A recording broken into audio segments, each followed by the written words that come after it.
All right, here we go. It's our weekly Monday chat with the great Jim Duquette, MLB Network Radio, Sirius XM. He is a weekly chat talking all things baseball, brought to you by Flatstick Pub. Whether it's a date night, a guys' night, ladies' night, large group event, we've got you covered at Flatstick Pub. Visit one of their 6 locations across the Northwest, flatstickpub.com. Big thanks to Andy Largent and the crew. Here he is, the good-looking, the handsome Jim Duquette. Might be playing golf today as you're watching this on pucksports.com or youtube.com as well. And you're following along, just listening, Apple, Spotify, Amazon. Did we have golf? We have golf in the books. Is it coming? I wish we did. It is currently raining here hard. In fact, Orioles have a 3-game series against the Royals, and every game's in jeopardy. That's how bad. Like, it's nice having the dome out there, having a roof at least in Seattle. Yeah. Man. You know, it's wonder. I wonder why Major League Baseball, Jim, just doesn't. Every new stadium that gets built, you have to put a dome on, or you have to put a roof on it, so we can prevent, especially this early part of the season, where we get all these games canceled or delayed because of weather. It should be required. And the other complicated factor in this is, you have an interleague game every night, and so how do you make up those games if they're lost? If, let's say, the Tigers are in New York playing the Mets, okay, it's the only time they play all year. Right. I don't think they have a home and home series. I think it's the only time they play 3 games, and if they get rained out 1 or 2 of those games, how do you make it up? Like it becomes a huge headache and hassle. And it kind of goes to the schedule in general. Like, I've always felt the schedule, we should be scheduling more of the games early on in the warmer climates or in the dome climates, because we don't have that. But I think moving forward, it's a great point that, and I've said this too, I know it's expensive to put the dome on here, but you end up getting the money back. Let me ask you, this is kind of like off topic, just in terms of what's going on in the season so far, but just a bigger picture of baseball. Like, we're never going to change it. I get it. In a perfect world, though, the season would be how long for you? Would you keep it the same, or would you change it so we could fit it in, squeeze it in a better temperature and better climate for the players and for the fans? Yeah, I think in the perfect world, there's a schedule like 144 games. You play 18 less. It's probably 3 weeks shorter of a season. And you play it in the warmer, in the better weather. You still are ending somewhere towards the end of September. You have all of October, but it doesn't go into November like we sometimes have the postseason bleed into November. By the way, one of these years, Minnesota or one of these places, the outdoors, is going to have a World Series, and we're going to be playing in the snow. If we don't figure this out, it's going to happen. Or we're going to get snowed out of a World Series or some ridiculousness. So I think we got to do something about it. The problem, the 144 is, if you're, we've both been following sports for baseball for a long time. You start to, the things that we talk about and discuss and are important are records, right? You start, all these records were made, basically, for the most part, we're on a 162 game schedule, unless you go way back where the schedule was 154. So you're going to get into that kind of discussion about, will you ever get to these numbers, because you're not playing 162. It becomes a huge reduction in the revenues that the owners would really have to figure out. How do you make up the missed revenues from attendance and stuff like that? I don't think it'll ever happen. I think the better solution is what you suggested. You nailed it. Put a dome. Give us a dome. Let's dome everything, but or at least roof everything. But the thing is that you just nailed it there. It's the owners, and the owners are never going to do anything that will ever prevent them from getting less revenue. Jim Duquette with us every Monday here at pucksports.com. Whether you're watching it there, YouTube at Puck Sports, Apple, Spotify, Amazon, wherever you find your podcast. Jim Duquette every Monday, former Major League Baseball GM, Mets, Orioles, MLB Network Radio, Sirius XM. Follow him on X at Jim Duquette GM. Weekly appearance brought to you by Flatstick Pub, flatstickpub.com for all of their locations across the Northwest. All right, I'll open it up. Just open-ended, 1 week in. Give me a few things that stood out to Jim Duquette first week of the baseball season. Well, I think Yankees sweeping at Houston, right? Houston has, you guys know very well, that's still a very good team. And to go into Houston beginning of the year and sweep them and come from behind in that fashion three times, impressive. Orioles out of the gate, really good. That's a really good team. I don't think there's any real surprise there. I think the Pirates, they did this last year. Don't fall for the Pirates. Any fans out there, the Pirate fans, they won 20 games in April last year. They're off to a 4-0 start on the road. Like, hold the roll. They're another year away before they're going to be good. So don't get all caught up. Poor Pirates fans if they're watching or listening to this, they're excited. They got a parade already started. I just peed all over their parade, and I would say, or how about this? Don't bet a ton of money on them to go on to the postseason. But I think those are a couple that kind of stand out to me. Just overall, broadly, the Dodgers obviously, winning 3 or 4 could have been a split there against the Cardinals at home against the Dodgers. But a couple of things like Yamamoto, who pitched poorly in Korea, he pitched well the other night. So I think those are the things that stand out. Juan Soto specifically with the Yankees had an unbelievable series, 4-game series. I mean, he did everything. He hit for power, he walked, he played defense, he made a diving catch, he threw a runner out to that was going to tie the game in the opener. Like, it's hard to have a much better opener than what Juan Soto had. And it feels, let's turn our attention there to Juan Soto. It just feels that they had been missing that extra piece that they needed for that team. I heard someone describe it in talking about them in the last few years. Jim, I don't know if you agree with this. It felt like they're kind of built like an NBA team where they had like 2 superstars, and then they were asking those 2 superstars to simply just carry them all the time. And that being, of course, Judge, and then being Garrett Cole. And as we all know in baseball, you can't play it, obviously, like the NBA. Besides just the production, what else is he doing? I mean, what else is Juan Soto bringing to that team that maybe they were lacking here in the last few years? So his first off, they've had trouble with the balance in the lineup, left and right. They've had a ton of right-handed hitters, very few lefties. He and then Verdugo, they got 2 lefties there. That balances out their lineup with Rizzo. I think what Soto does in his understanding of the strike zone and his patience, it's already rubbed off on a couple of their young players. Eduardo Cabrera is a young player that was kind of an aggressive swinger. He's watching his batting practice, going, okay, all right, I can take some pointers from Juan Soto. Anthony Volpe is a young shortstop. I think he's shown a little bit more patience early on. He has an impact on the entire lineup in that regard. And I'll tell you the other thing.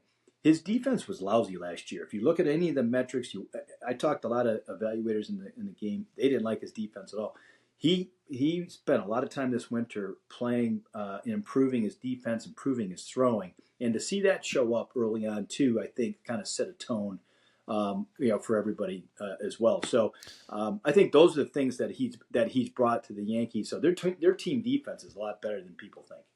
And it just kind of felt, and maybe he'd admit to this or not, that there was a disappointment last year with it, because I think he goes there and I think everyone just kind of chalks it up. Oh my God, this is going to be the most unbeatable team in baseball, and then they just fall short, extremely short of expectations, what they could have been. And I think probably for him was, did I disappoint? You look at his final numbers and you're like, okay, he still had a very good season, but I think there was a different expectation on him. So I would assume going to the offseason, right, Jim, that he had a lot to prove to himself, and then obviously a lot to prove to Yankee Nation.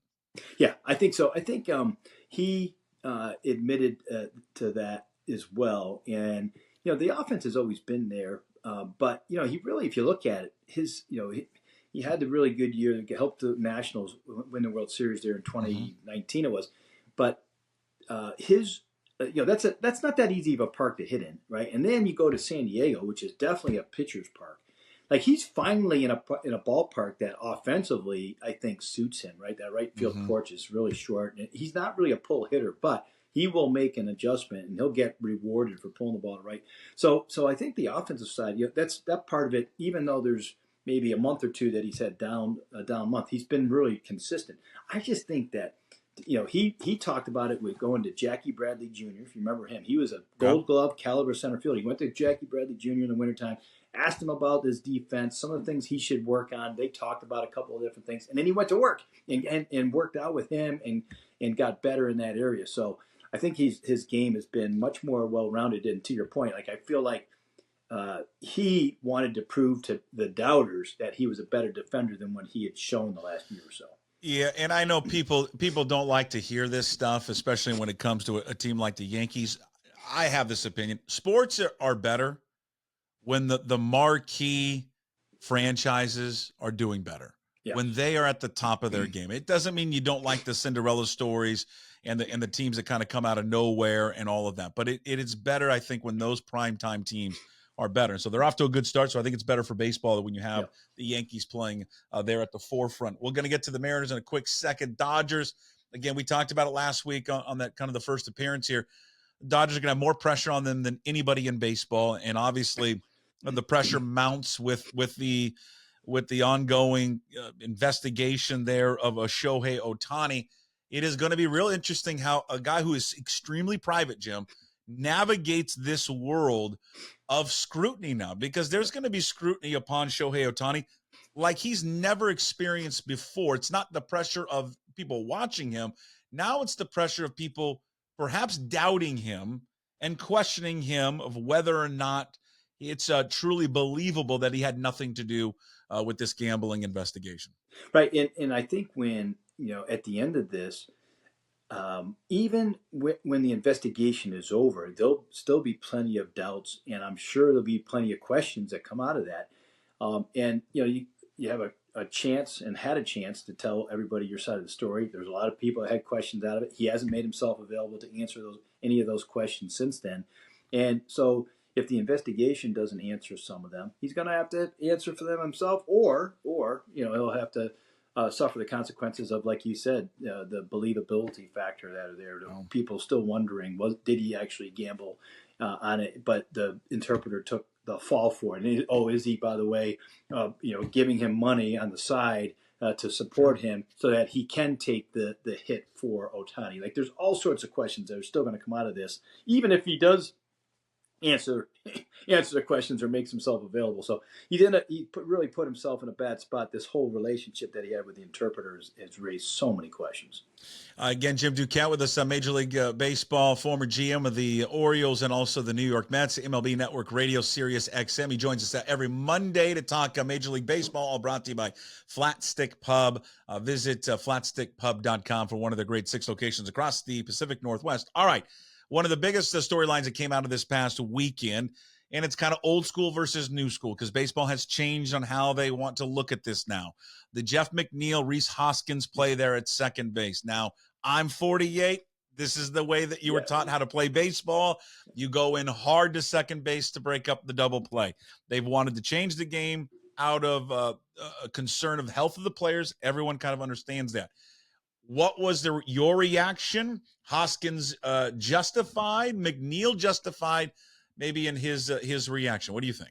So I think so. I do pregame, part-time pregame, postgame for the Mets, and so I was doing opening day. And this particular situation we were talking about both on the postgame show, and I think the contact at second base that's been taken away, right? Breaking up the double play for player safety issues.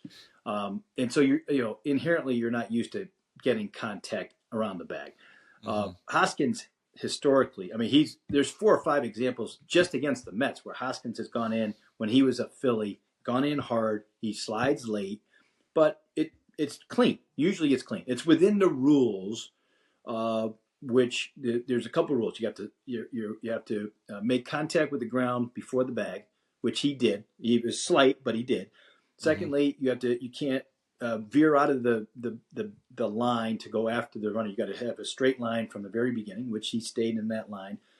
Thirdly, you have to be within reach of the base, which he was. And fourth, you got to maintain contact with the base after you've slid and you've kind of come to a stop, which he did. So those 4 things were met.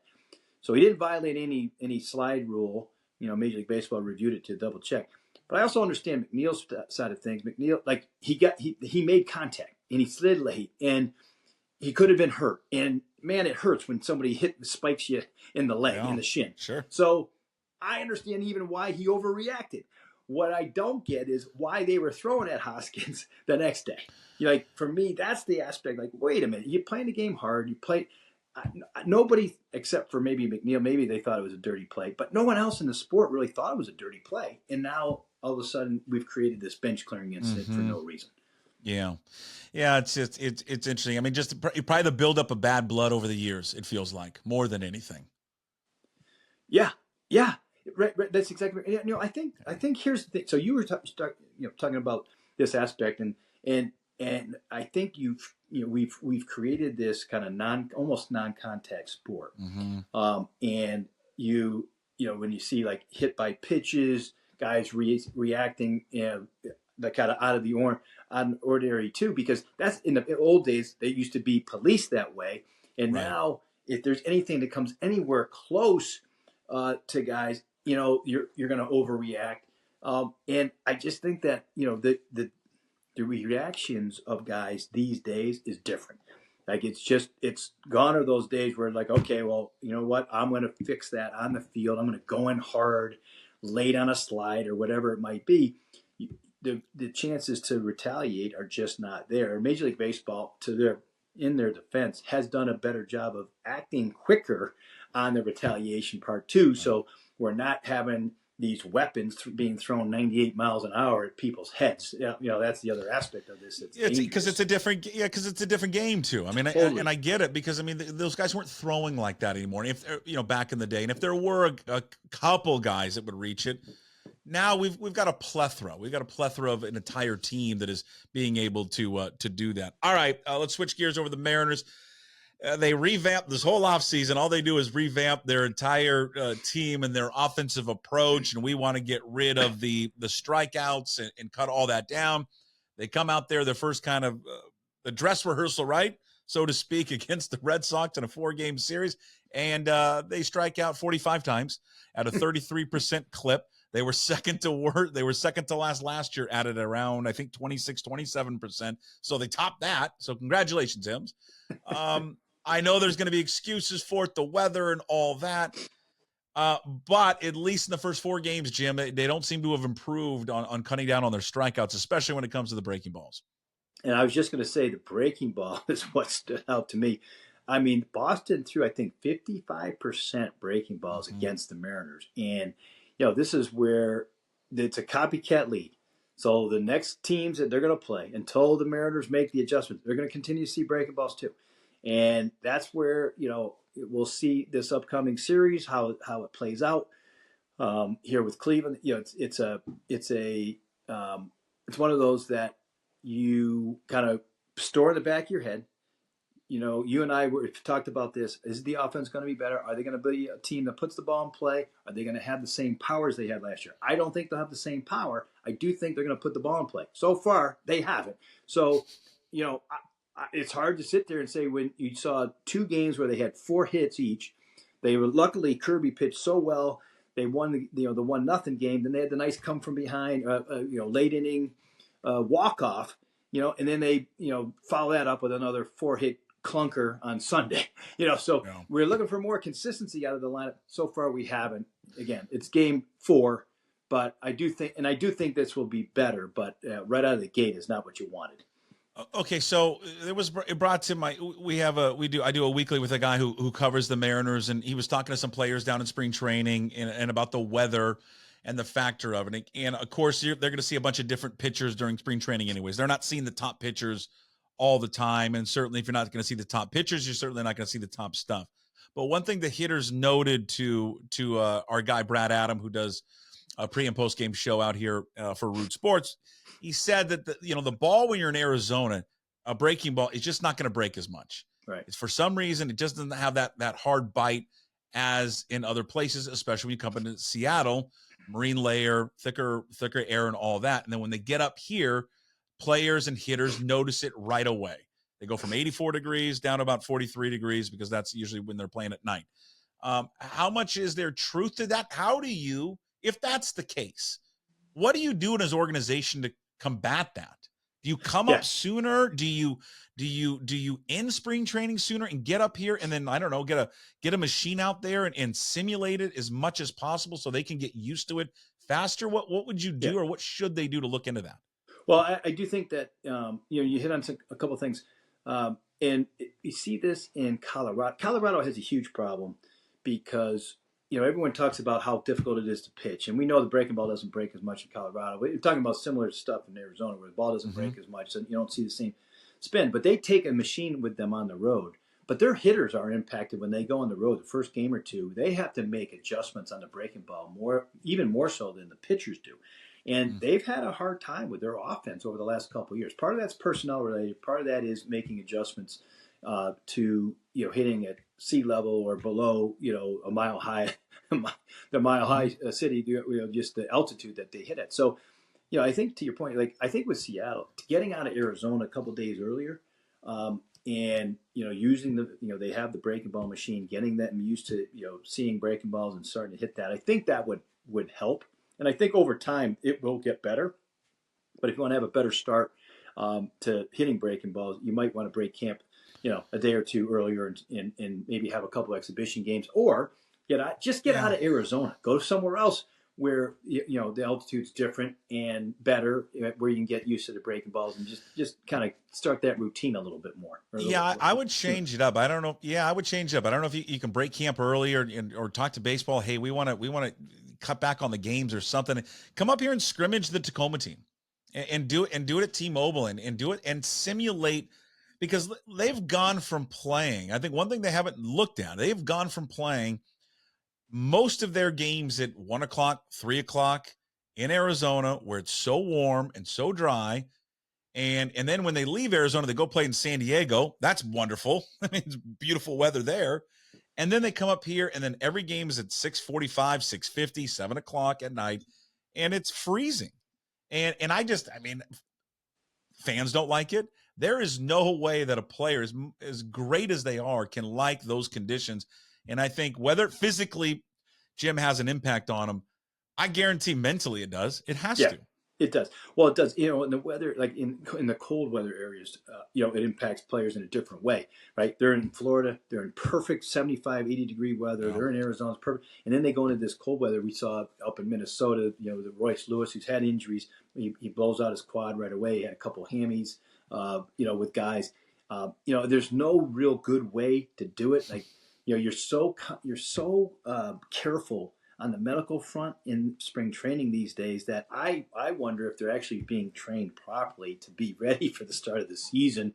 Like, oh, just don't get hurt out of spring training. Okay, well, but are you pushing it enough so you can handle the early season, cold weather or physical aspect of the game? It's still a physical sport. But yeah, I think the training aspect of it, we've always feel like we have an answer, and then we realize we don't almost every single year.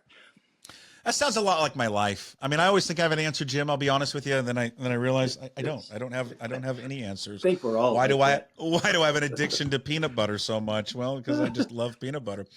Last thing for you, Mitch Garver. We talked last week on the first show, was just like that. You look at this lineup and it's a lot of what ifs. What if this happens? What if that happens? And if it all happens, they'll be good.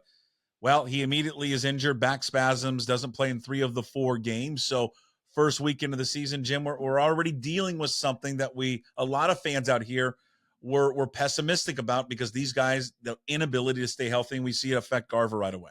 Right away, he ends up with the back spasms, and that's part of, what I was just saying too, with leaving Arizona, and now all of a sudden you're going a little colder weather and adjusting or adapting to that. It didn't sound like it was going to be an IL stint. I guess we'll find out more. But that lineup is not good enough to have one guy out for an extended period of time. Cal Raleigh didn't play, because it was a scheduled off day on Sunday. You're going to give him a day off. Well, I think you got to find a way to keep him in the lineup as a DH maybe on those days, or you got to have Garver in the line. They just aren't. They don't have that impact besides Julio in the lineup. So hopefully they'll have better health. And I think the strength of that offense will hopefully adding the bench piece, whether it's Dylan Moore or whoever it might be, those guys got to give you some productivity in the short term And hopefully Garver will show why they went out and spent the kind of money they did for a full-time DH.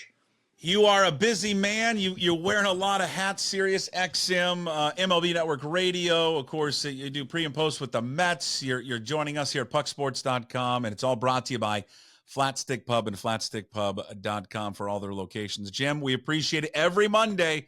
Jim and I have got a date. We're dating every Monday, talking Major League Baseball, top storylines, Mariners, and all that. So, again, go to pucksports.com, go to YouTube, go to Apple, Spotify, Amazon, wherever you find your podcast. Rate, like, subscribe, give us feedback, all of it. Jim, we'll talk to you next week. Appreciate it. Okay, talk next week. There he is. There he is, Jim Duquette, pucksports.com. That will do it for us. We'll talk to you soon. As always, we promise to be better. No shirt, no shoes, no dice. Would anybody like to smoke some pot? Yeah. I was born to love you. I was born to lick your face. I was born to rub you. But you were born to rub me first. What do you need my address for? We'd like to send out a mailer. Mother of mercy, I don't speak Japanese!